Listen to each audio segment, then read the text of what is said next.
kinuha nila yung budget ng DepEd at isa yan sa mga rason kung bakit ako nag-resign sa Department of Education. Hindi na ako papayag na sa susunod na taon, ganyan pa rin ang gawin nila at ako yung mananagot sa ginagawa nila. Kaya yan yung sinasabi ko, bakit pa tayo mag-question and answer dito para atakihin niyo ako? Ang masusunod lang naman sa budget, 2 tao lang. Diba? Ang susunod nun na halimbawa ko ay yung budget ng Office of the Vice President. Kung makikita nyo, September 2023, merong lumabas na press release ang Makabayan Bloc. Sabi nila, may meeting kami with Congressman Martin Romualdez. Pinag-uusapan namin ang pagtanggal ng confidential funds. September yon.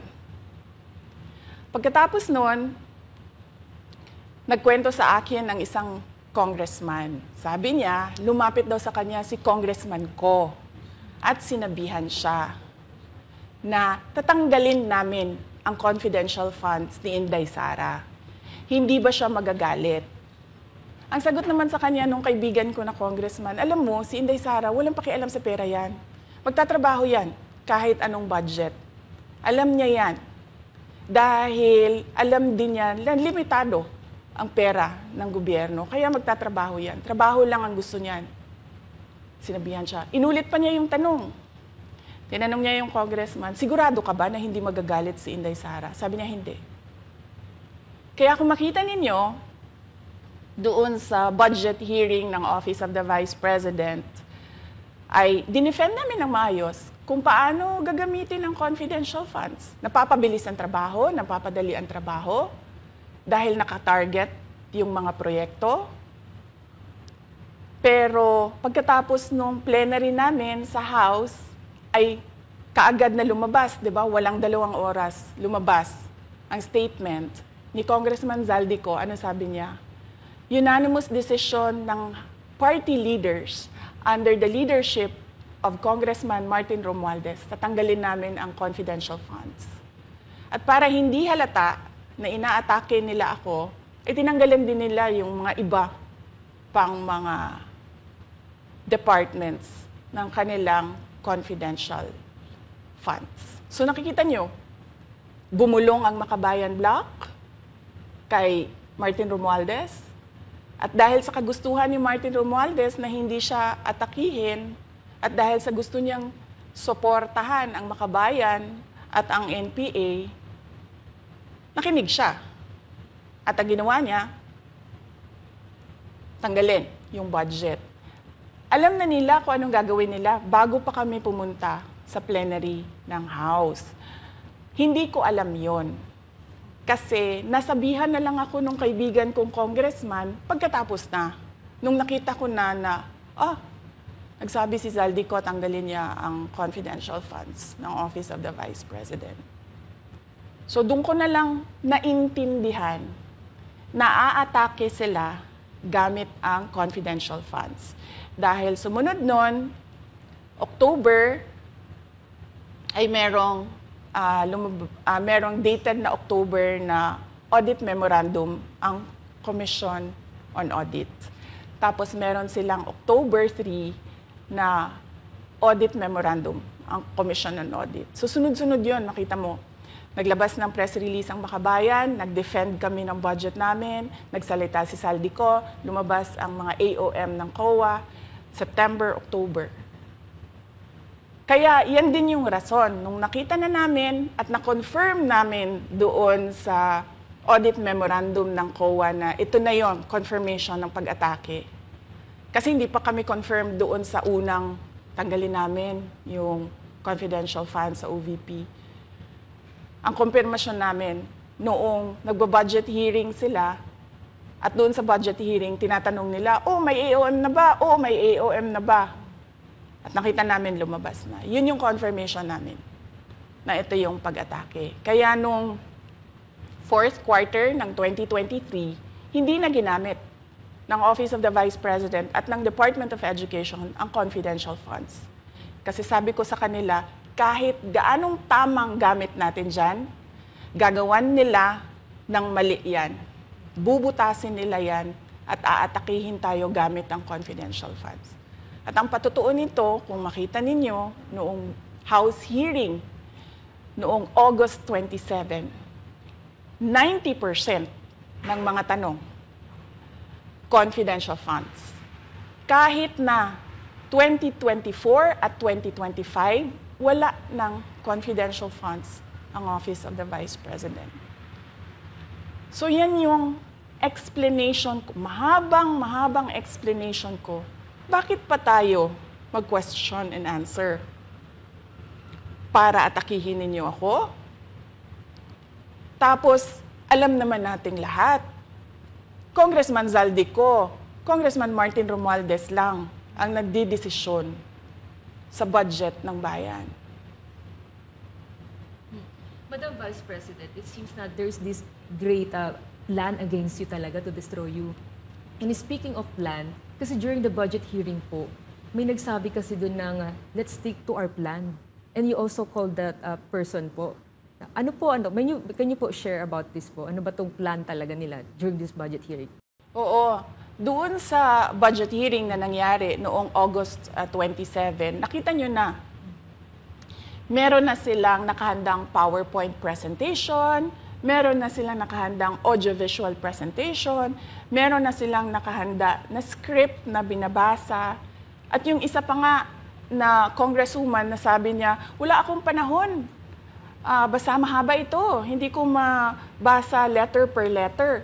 Pero kung makita mo, may nakahanda siya na mga sagot sa mga sinabi namin sa Commission on Audit. Legal points na sinabi namin sa Commission on Audit. Bakit napakadelikado ng ginagawa na kinukuha ang mga dokumento ng hindi tapos at hindi final na audit. So kung makita mo, ganun yun, nakahanda sila. Makikita natin na let's stick to our plan, atakihin natin ito siya. Walang kinalaman sa kanyang Office of the Vice President 2025 budget proposal, kundi lahat ay may kinalaman sa confidential funds na matagal nang may kaso, 3 pa nga ang kaso sa Supreme Court, matagal nang pinapa-audit nila, at nagko-cooperate kami doon sa audit. Kaya makikita ninyo kung ulit-ulitin natin yung nangyari noong House budget hearing noong August 27. Meron silang plano na gamitin yon para siraan ako. At hindi lang sila tumitigil dyan. Kung makita ninyo, ngayon naman nasa DepEd budget sila ng pagsira ng pangalan ko. Kahit wala akong kinalaman doon sa mga observations ng Commission on Audit, sinasabi nila na kasalanan ni Inday Sara yan. At going back po dito sa budget hearing, Madam Vice President, kasi mukhang hindi talaga nagustuhan ng mga kongresista ang inyo pong naging sagot. At naglabas nga po sila ng kanilang statement about pa din dito sa confidential fund. And itong si Franz Castro, nagsabi siya dito nga daw ay posibleng ito ay isang impeachable offense. Ano pang reaction niyo dito? Hindi na bago ang usapin ng pag-impeach sa akin. Kung babalik tayo nung nakaraang taon, ay nagsalita na si Franz Castro noong November 2023. Nagsabi na siya, ay pinag-uusapan namin ang impeachment ni Inday Sara. At nagbigay siya ng mga basehan doon sa ifa-file daw nila na impeachment. Kaya tuloy-tuloy lang yan na pinag-uusapan openly diyan sa House of Representatives ang impeachment. At lagi nandyan sa gitna si Franz Castro sa usaping impeachment sa akin. Unang-una, walang misuse ng confidential funds, walang misuse ng funds ng Department of Education. Kaya ngayon, ay pinipilit nilang gawan ng basihan yung mga sinasabi nila na impeachment sa akin. Kaya hindi bago yan na pinag-uusapan ang impeachment. Kasama yan sa plano nila laban sa akin. Ma'am, regarding naman po dito, kasi sa plano daw po nila, ay bigyan kayo ng 0 or 1 peso budget ang OVP po. Kung sakaling mangyari po ito, ano ang magiging hakbang po? Narinig din namin na merong defunding, i-defund daw ang Office of the Vice President budget. Narinig din namin na posibleng piso lang ang ibigay na budget sa Office of the Vice President. Handa ako sa Office of the Vice President na magtrabaho kahit walang budget. Maliit lang yung opisina namin, maliit lang yung operations namin, kaya kayang-kaya namin na magtrabaho kahit walang budget. Alam naman namin na kapartiyan ng pag-atake. Kaya kami, tutuloy-tuloy lang din kami sa kailangan namin gawin para sa bayan. Madam Vice President, panghuli na lang po, no? Sa kabila po ng nararanasan ninyo na pag-atake, kaliwat kanan, at ang kalagayan po ng ating bansa, ano po ang inyong mensahe sa ating mga kababayan? Unang-una mensahe ko sa ating mga kababayan, huwag silang magpadala sa ingay ng politika. Kung makikita natin sa kasaysayan, lagi talagang inaatake ang Vice President dahil siya yung tinitingnan ng mga tao na baka magiging sunod na presidente. So lahat ng mga gustong tumakbong presidente ay uunahin nila atakihin talaga ang Vice President. Kaya huwag sila magpadala sa ingay ng paninira at politika. Pangalawa, isa-isahin nila ang bawat papel sa budget ng 2023 at 2024 at 2025.